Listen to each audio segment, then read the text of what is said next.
Olá pessoal, bom, mais um vídeo aqui para a gente resolver exercícios, aplicações de juro composto em situações diferentes aí para a gente entender um pouco como funciona isso daí.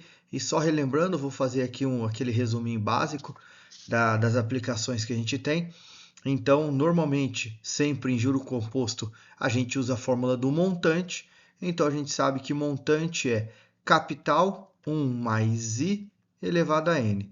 Então, recapitulando, o M é o montante, montante é aquele valor final que a gente tem, o C é o capital, que é o valor inicial, quanto a gente iniciou o processo, o I é a taxa, essa taxa tem que ser uma taxa unitária, e o N é o tempo. Lembrando que a taxa e o tempo tem que estar na mesma unidade de medida, e a taxa, como eu disse, unitária, que é a taxa dividido por 100. Então, quando a gente trabalha e opera dentro de juros compostos, a gente vai utilizar essa fórmula aqui e entender aquilo que o exercício quer. E só mais uma coisa que a gente vai precisar aqui nessa sequência de exercícios é a ideia da taxa equivalente. Então, lembrando que quando eu tenho taxa equivalente, significa que eu estou cobrando em períodos de unidade de tempo diferente, o, o prazo é o mesmo, mas a unidade é diferente. Por exemplo, estou cobrando um ao mês, o outro eu estou cobrando em semestre, mas o tempo ele é o mesmo e gera valores iguais. Então, para isso, a gente precisa de taxa equivalente. E disse essa fórmula aqui da taxa equivalente, raiz de quê? De 1 mais i menos 1. E a gente já discutiu bastante a respeito dela, lembrando que a gente fala que o IQ é aquela taxa pequena, é o pedacinho que a gente quer, e o I é a taxa grandona. Então, quando eu quero descobrir a taxa fracionada em pedaços, é o IQ. Quando eu quero descobrir uma taxa num período grande, é o I. E isso é o que a gente chama de taxa equivalente. E por fim, a gente tem a ideia da taxa efetiva. Lembrando que taxa efetiva é quanto efetivamente eu estou pagando de juro, e isso é aplicado quando a gente utiliza o tempo de capitalização diferente daquilo que está sendo cobrado. Então, se eu falo que eu tenho uma taxa anual e quero capitalizar mensalmente, ou seja, todo mês cobrar um pedacinho. Então, essa taxa efetiva serve para isso.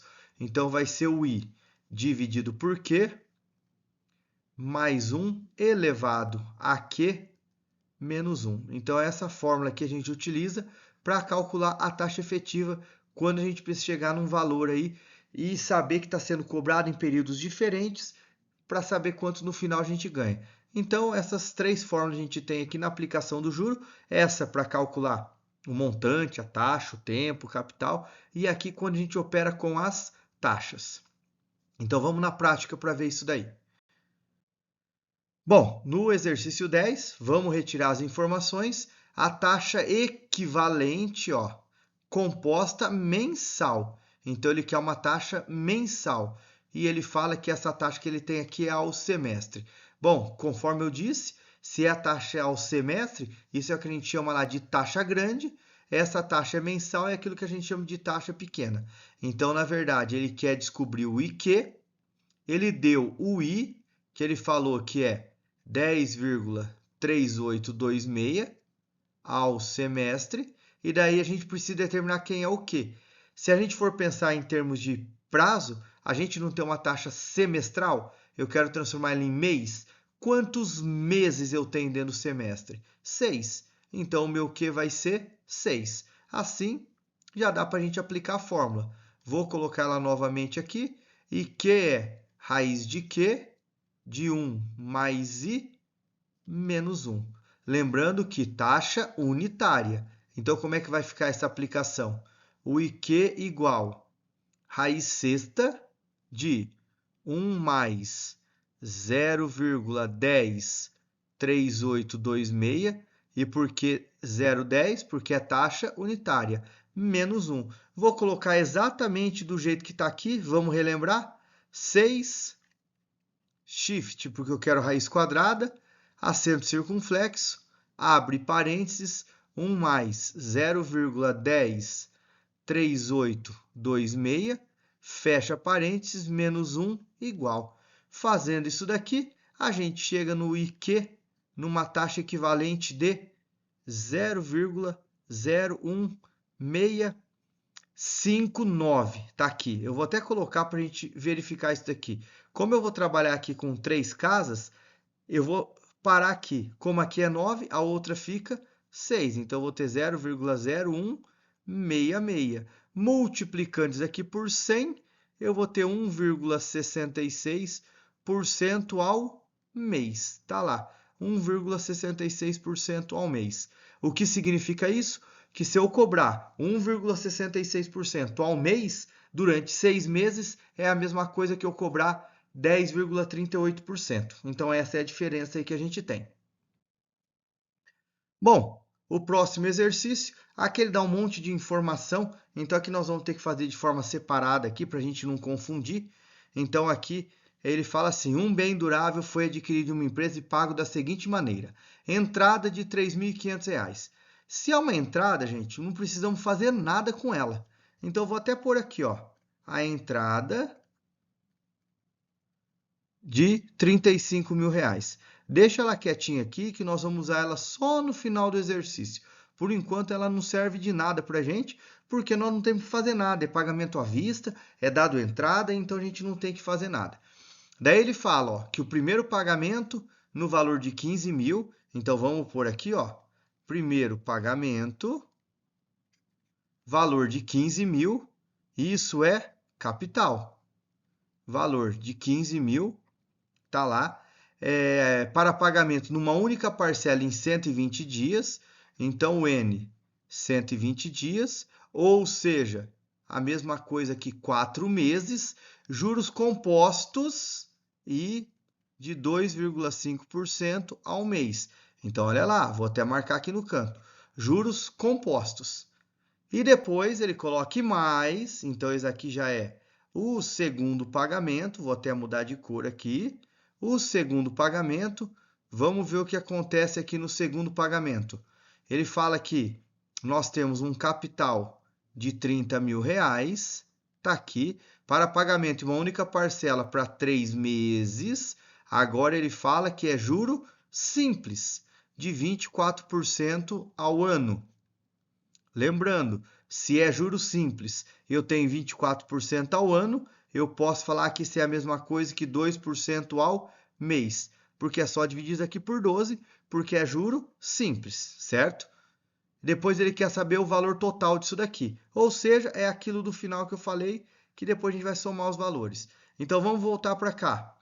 Eu sei que montante é igual a capital, 1 mais I elevado a N.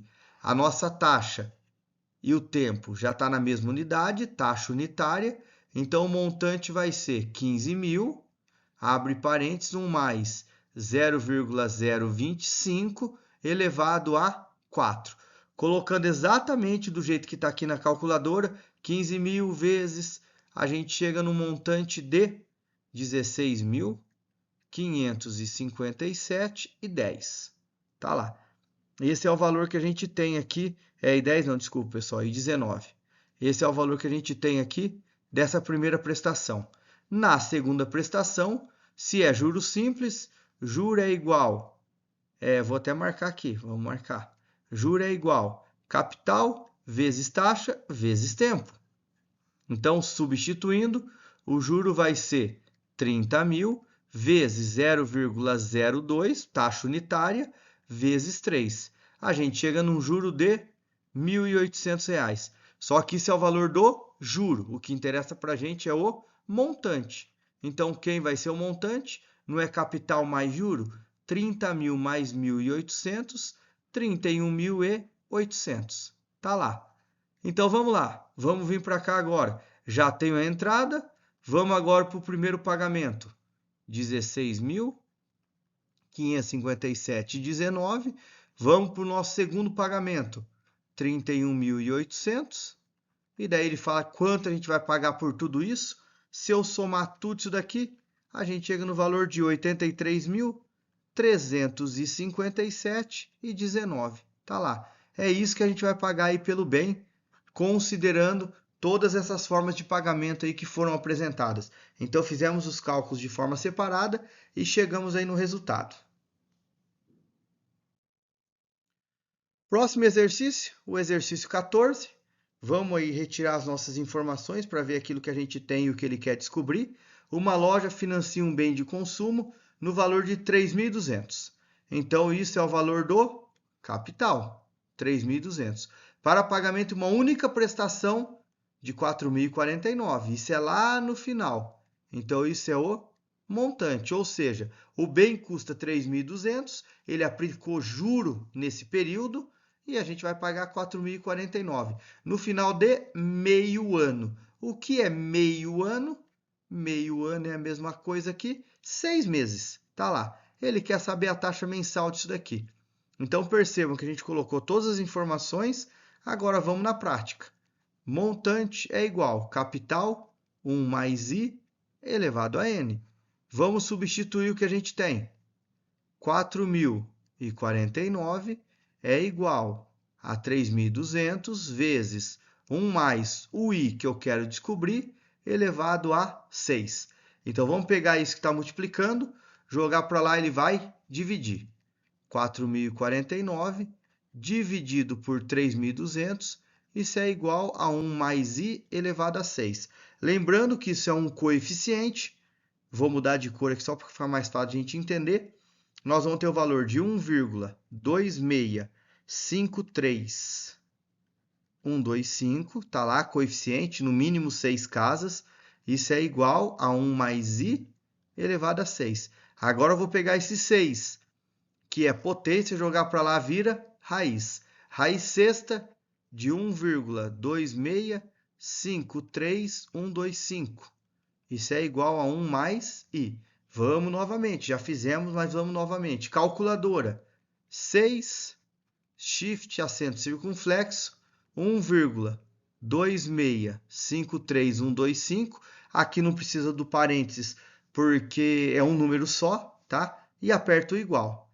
Pensando nisso, eu chego que o valor disso daí é a mesma coisa que 1,0399999. Isso é igual a 1 mais I. Se a gente for usar a aproximação, 1,39999, eu posso falar que 1 mais I é igual a 1,04. Passo 1 para lá, 1,04 menos 1, chega no valor de 0,04. Taxa unitária, multiplica por 100, eu vou ter 4% ao mês. Tá lá o valor que foi cobrado aí por esse período, de 4% ao mês. Bom, vamos agora para o último exercício aí dessa sequência, certo? Esse daqui é simples por um lado, a gente vai pensar de duas maneiras aqui, então vamos trabalhar ele. Vamos retirar as informações. Em quanto tempo um capital dobra a juro composto de 3% ao mês? Então, ele não deu informação nenhuma, mas eu sei que eu preciso ter o capital, eu preciso ter o montante, o I eu já tenho, que é de 3% ao mês, e ele quer descobrir o tempo. Como ele não dá essa informação, pessoal, a gente pode criar um valor. Ah, se é para dobrar o valor, se eu falar que o capital é 100, o montante vai ser 200. Se eu falar que o capital é 1, o montante é 2, e assim por diante. Qualquer valor vai dar na mesma, porque o que vale não é o valor, e sim o juro. Então, olha lá, montante é igual a capital, 1 mais I, elevado a N. Vamos substituir o que a gente tem. 200 é igual a 100, 1 mais 0,03 elevado a N, que eu não sei quanto é. Vou passar o 100 para cá dividindo. Então, vamos lá. Eu vou ter 200 dividido por 100. Isso é igual a 1,03 elevado a N. Aqui dá para somar porque não vai influenciar em nada. Isso daqui vai dar 2, que é igual a 1,03 elevado a N. Lembrando que quando eu tenho o expoente, eu quero determinar o expoente. Se não dá para a gente passar, uma das aplicações que a gente tem é utilizar logaritmo. Então, eu posso colocar log desse lado e posso colocar o log desse lado. Depois, existe aquela propriedade do logaritmo que fala que a gente pode abaixar ele. Então, isso vai ficar o quê? Log de 2 igual a n vezes log de 1,03. Tá lá. Agora, esse valor está multiplicando, passa para lá dividindo. Então, o que eu vou ter? eu vou ter log de 2 dividido por log de 1,03. Colocando isso na calculadora exatamente do jeito que está aqui, a gente chega no valor de 23,45. Ou seja, isso é igual a aproximadamente 24 meses. Tá lá. Esse é o valor que a gente tem. E essa ideia, pessoal, de dobrar o capital, isso é bem comum aparecer. Se isso é comum aparecer, foi inventada uma regra específica. É claro que essa regra que eu vou falar só serve quando a ideia é dobrar o capital, que é aquilo que a gente já comentou, que é a ideia da regra 72. Ou seja, significa que se eu pegar o 72 e dividir por 3, a gente chega naquele período que a gente quer. No caso, 72 dividido por 3 vai dar exatamente 24 aí, que é o prazo médio que a gente tem para fazer esse cálculo. Certo? Então essa segunda parte é isso, pessoal. Um abraço, até mais. Tchau, tchau.